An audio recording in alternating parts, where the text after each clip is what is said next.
ព្រមទាំងកូននៅប្រទេសញូហ្សេឡង់បានធ្វើធម្មទាន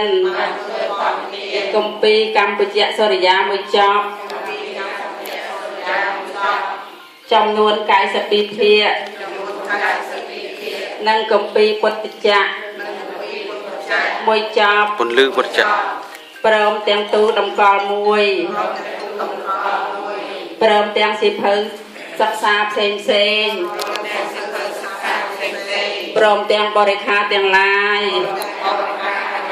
បានយកមកតម្កល់ទុកនៅក្នុងវត្តពងរដងក្តោងស្ថិតនៅភូមិពងរដងក្តោងភូមិពងរស្រុកឆ្លងខេត្តប្រចេះសម្រាប់ទុកជាសម្បត្តិក្នុងព្រះពុទ្ធសាសនា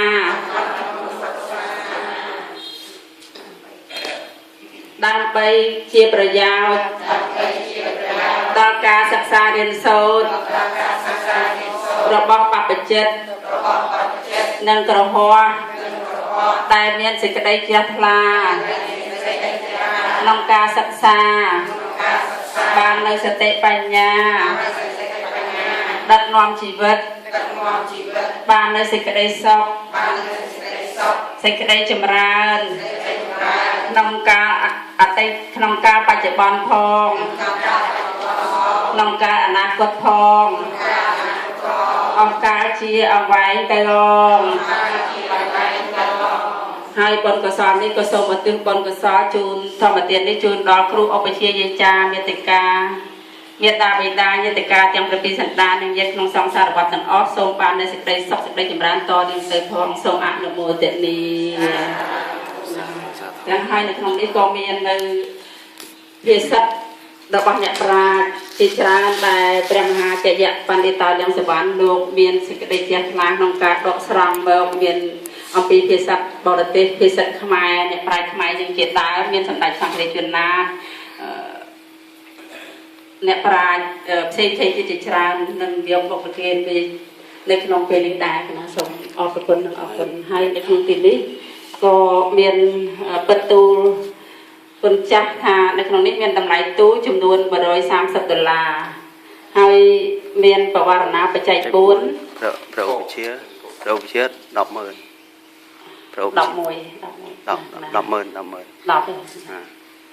ចឹងខ្ញុំកណាជួសមុខឲ្យហើយភិក្ខុប្រមាណអង្គមួយអង្គ30000តាមលេមួយអង្គ20000ចឹងខ្ញុំកណាសូមធ្វើការបវរណាបច្ច័យដូចតទៅបបិទ្ធលោកចាស់ដ៏ចម្រើនអកប្បយៈវត្ថុដែលតម្កល់ទុកនៅក្នុងទីនេះសម្រាប់ព្រះគ្រូចៅអធិការមានចំនួន100000រៀលសម្រាប់ព្រះភិក្ខុមួយព្រះអង្គ30000រៀលនិងប្រគុណម្ចាស់ដែលជាសាមណេរមួយព្រះអង្គ20000រៀលសូមលោកម្ចាស់ប្រើប្រាស់នៅបច្ច័យគួរដល់សំណាក់បរិភោគដើម្បីបានជាប្រយោជន៍ដល់ម្ចាស់ទានទាំងអស់គ្នាផងដើម្បីបានជាប្រយោជន៍ដល់ប្រគុណម្ចាស់ផងនិងបានជាប្រយោជន៍ដល់ញាតិកាទាំងឡាយរបស់យើងខ្ញុំបកករណាទាំងឡាយផងសូមទានជ្រាបលោកម្ចាស់ត្រូវការនៅបច្ច័យណាមួយសូមប្រើប្រាស់ទៅតាមពុទ្ធានុញ្ញាតសូមទានជ្រាបសូមអនុមោទនាអញ្ចឹងប្រកេនមកខ្ញុំមកវាប្រកបសភៅដាក់ជុំនេះទៅឲ្យចាំប្រកេនរួមហ្មងប្រកេនរួមមួយក៏បានបងប្រកេនទៅលោកឲ្យទទួលជានេះប្រកេនតាគិន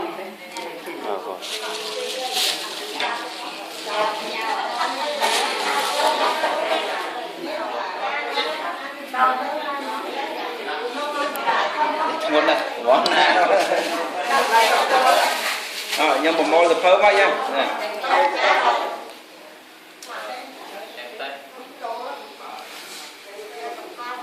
ហើយចាស់គេនេះសិនគេនិគុណខ្ញុំបណ្ដាត់ហត់